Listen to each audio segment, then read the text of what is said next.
Hey guys, as you can see, my hair is a mess right now, and I'm just going to show you how I quickly curl my hair in my daily routine on how I fix my hair. It's really easy, so just continue watching.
So right now all I'm doing is going back in and teasing my roots to give myself a little bit more volume.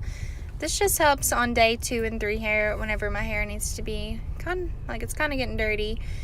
It just helps give me some added volume. This next step I'm doing is kind of just back combing with a wet brush. It just kind of adds fullness, and so like your curls aren't sticking together very tightly.